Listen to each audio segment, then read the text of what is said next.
Bien, vamos a los temas que están marcando la agenda sin duda. Durante la segunda jornada de formalización de la exalcaldesa de Maipú, Katy Barriga, acusada por los delitos de fraude al fisco y de falsificación de instrumento público, el Ministerio Público dijo que este caso es uno de los fraudes más cuantiosos que se ha conocido en la historia municipal de nuestro país y lo comparó con otros procesos que han afectado a otras comunas, demostrando que este supera con creces los montos que están involucrados. Vamos a profundizar en esto, en las investigaciones que se hacen también desde el Ministerio Público, la gravedad que reviste esto para la administración de los municipios del país. Estamos con Eugenio Campos, director de la Unidad Anticorrupción de la Fiscalía Nacional. Muchísimas gracias por estar con nosotros y bienvenido. Muy bien, fiscal, bienvenido. Muy buenas, muy amable. Bueno, partamos hablando de Maipú. ¿Qué tan complejo para un fiscal es trabajar con estos números, con las diversas aristas, con la cantidad de gente involucrada en un caso como este que nos ha exhibido ayer muchos argumentos de parte de la Fiscalía? Lo primero es importante dar cuenta de que son delitos de corrupción. Y lo segundo, que impactan en gobiernos comunales, en definitiva, directamente a las personas.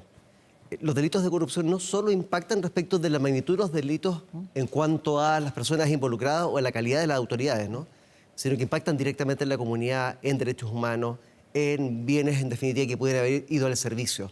Ahora, son investigaciones bastante complejas desde el punto de vista de que no tan solo hay que determinar la calidad del empleado público, sino también el monto de los dineros que están objeto de este dinero ilícito. En el caso particular son investigaciones que se han llevado por alrededor de 2 años, con diversas diligencias intrusivas por parte del Ministerio Público, con diversos informes contables que permiten determinar al día de hoy un monto alrededor del monto defraudado, objeto precisamente de la formalización que está en pleno curso, ¿no?, de alrededor de 30.000 millones de pesos que pudieron haber ido en beneficio de la propia comunidad. Ya, ahora, este caso, ¿cómo se da y otros casos cómo se dan en el sentido de las alertas que se pueden generar para que el Ministerio Público tenga que entrar a investigar? Porque da la sensación, fiscal, no sé si usted tiene el dato específico, pero que hoy día han ido proliferando estos casos en los municipios. Ayer lo decía el fiscal nacional, antes no era tan habitual ver estos fraudes y así de megamillonarios dentro de los municipios. Hoy día pareciera ser que o se conoce más, se sabe más o se comete más este delito que obviamente raya en la corrupción. Desde que subió el fiscal nacional Ángel Valencia en enero del año 2023, la función precisamente reestructurar las unidades de la Fiscalía Nacional. Una de ellas la cual yo dirijo. El día de hoy la Unidad Anticorrupción ya tiene 2 apellidos más que se agregan. Unidad Anticorrupción propiamente tal del delito funcionario, lavado de activos, es decir, el dinero mal habido, dónde va a invertirse, ir detrás de la ruta del dinero, y temas de probidad interna propios de la institución. Del punto de vista de las municipalidades, se nos encargó hacer un catastro a nivel nacional. Ese catastro a nivel nacional de diligencias muy importantes, lamentablemente da una cifra de 642 investigaciones. Hago un paréntesis sobre el punto de vista que no quiero decir 62 o 642 delitos. Son 642 hechos que revisten carácter de delito. Pero ya es un síntoma de preocupación, ¿no? Y estas 642 investigaciones que lleva el Ministerio Público de Arica Magallanes, todas impactan en cada una de las regiones del país. Eso ya da cuenta de una magnitud del tema de esta investigación. Ahora, la pregunta que usted ha abordado... Solo una aclaración. Sí. Esas 642 que dice usted, ¿son solo investigaciones en lo relativo a lo municipal o ahí están entrando otro tipo de investigaciones? Solo lo municipal. Solo en los municipios. Municipios y corporaciones municipales. Lo que ya, por cierto, es una cifra importantísima, ¿no? Sí. Y que estamos hablando de investigaciones por malversación de cabales públicos, fraude al fisco, negociaciones incompatibles, aplicaciones públicas diferentes, lavado de activos, entre otras. El día de hoy nos ha permitido poder tener una mirada más práctica, que así nos ha encomendado la Fiscalía Nacional, de este tipo de investigaciones, de ir a buscar estos delitos. Pruebas de ello, entre otros, las investigaciones de Maipú, lo que estamos realizando con Vitacura, lo que se está efectuando con la Municipalidad de Las Condes, Tierra Amarilla, en fin, muchas posibilidades de municipalidades a lo largo del país, Algarrobo, entre otras de ellas, que son preocupaciones para nosotros de diligencia sumamente relevantes. Y hoy día la Fiscalía, el Ministerio Público, a través de su unidad que está vinculado con este caso, tiene todas las facultades, todas las atribuciones que se requieren para enfrentar el problema en el año 2024 en nuestro país, porque hemos visto en otro caso que, por ejemplo, si no se querella impuestos internos, no pasa nada. Si el alcalde de Maipú, que está hoy día en ejercicio, no se querella contra el municipio anterior, no se investiga, al parecer, o se investiga de una manera distinta. Hoy día deberían tener quizás mayor autonomía ustedes como Ministerio Público para iniciar más cosas de oficio. Tenemos autonomía respecto de la investigación. El punto de vista ahora de si tenemos autonomía para ejercer la acción penal en determinados delitos que se denominan de previa instancia particular. Aquellos que usted mencionaba, CERVEL, por ejemplo, respecto de temas electorales, delitos tributarios como el servicio de impuesto interno.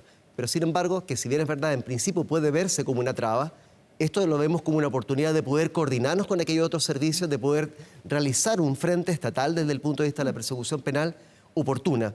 Desde ahí lo hemos hecho, no tan solo con municipalidades, también lo he hecho, por ejemplo, en el caso de convenios y fundaciones, en las cuales estamos coordinadamente cada una de las instituciones. Pero hay que subir la barrera, o sea, usted me imagino que mira cómo son las legislaciones en este tema en otras partes del mundo y dirá, bueno, ¿dónde estamos nosotros como Chile? Por cierto, yo creo que tenemos que seguir profundizando y facultando más, en definitiva, al Ministerio Público para ejercer la acción penal.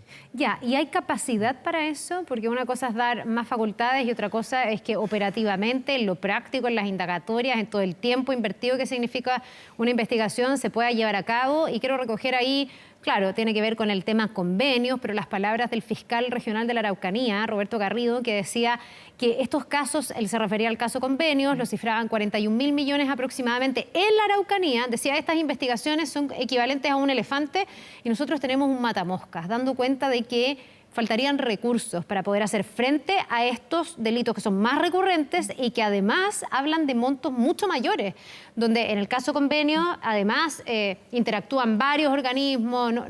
A lo mejor aquí Katy Barriga y Maipú está radicado en la misma municipalidad, es un poco más simple desde ese punto de vista, sí. Pero bueno, esa se suma a la otra y a la otra y a la otra, entonces ¿hay capacidad para tener más facultades? Es importante que el Ministerio Público, particularmente cuando hablamos de delitos de corrupción, no tan solo lo asilamos en temas de municipalidades, ya señalé todo un mundo, ¿no? Sí. También todas las investigaciones respecto de gobiernos regionales, donde también hay una opacidad respecto a la administración de fondos públicos.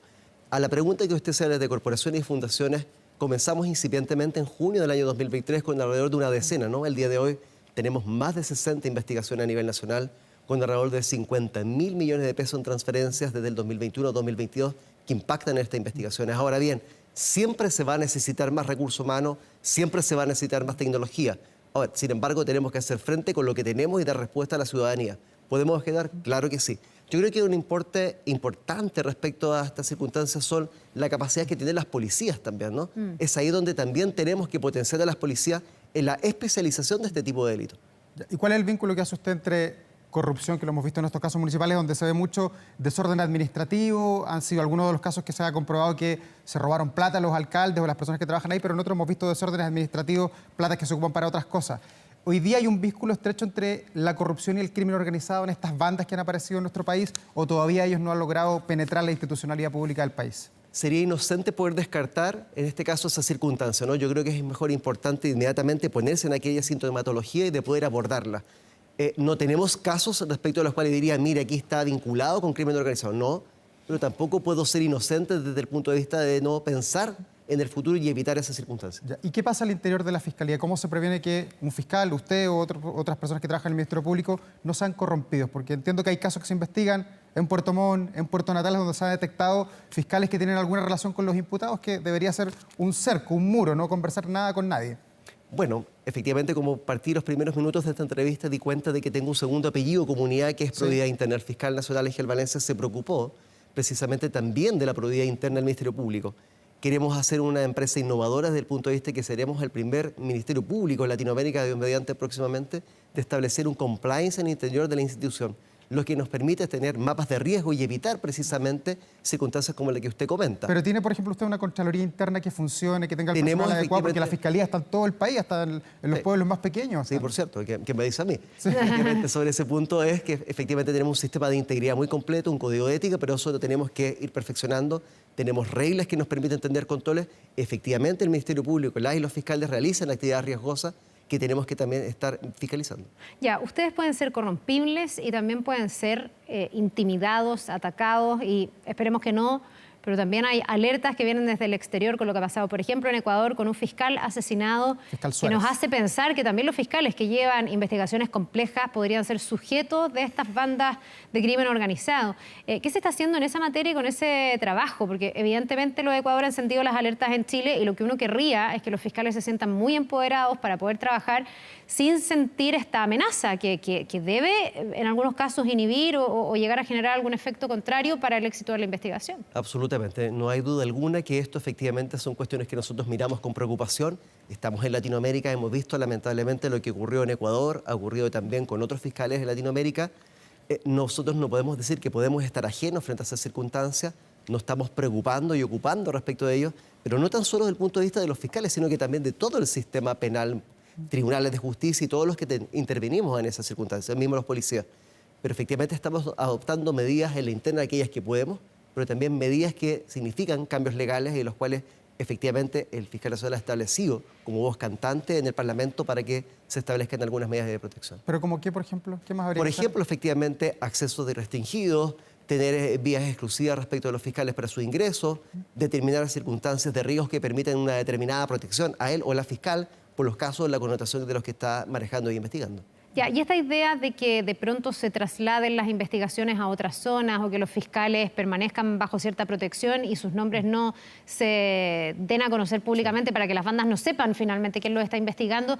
Yo no sé si se hace en alguna de las investigaciones. Me da la impresión que donde más hemos visto esas propuestas es en el tema de la Araucanía, no solo con los fiscales, también con los jueces. Se ha propuesto muchas veces que no sean los tribunales de la zona los que vean casos relativos a la zona. Ideas de ese tipo se deberían poder implementar. ¿Tienen algún problema práctico? Porque como desde afuera uno dice, tiene todo el sentido del mundo. Ya se están implementando, no tan solo en la Araucanía, como usted bien dice, como ejemplo, en muchas investigaciones de Arica y Iquique se aplica esa situación respecto de fiscalía como genérico y en el nombre y el apellido del fiscal para no poder darle protección a ese fiscal. Exactamente. Muchas de estas audiencias se realizan en forma telemática también para mantener un tema de seguridad.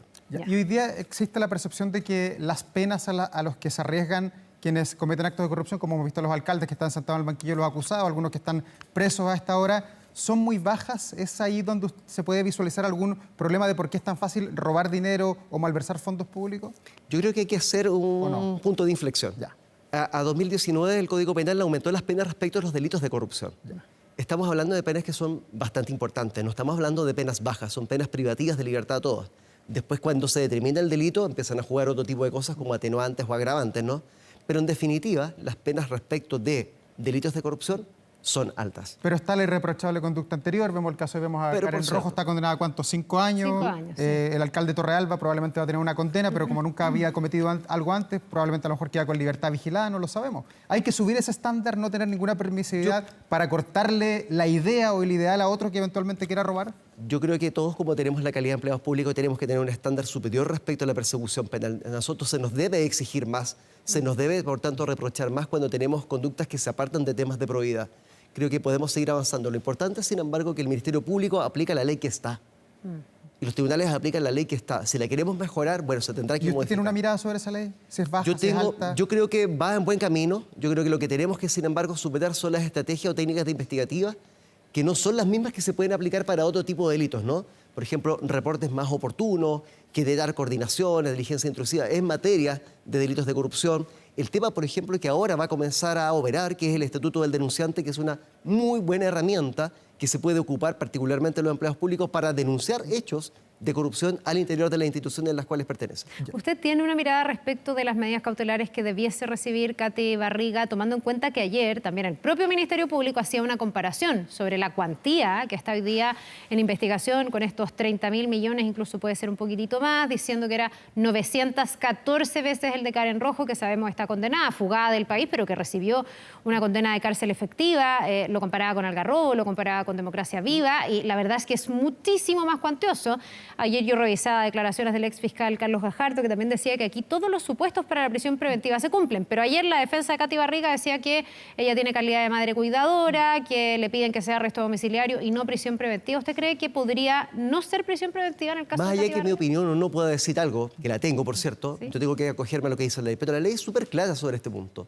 El artículo 140 del Código Procesal Penal da tips, si los quisiéramos entender, para que la ciudadanía que nos está viendo no entienda, pero da conceptos objetivos al tribunal para considerar a uno un peligro para la seguridad de la sociedad. Y de esos, en este caso en particular, se cumplen con creces.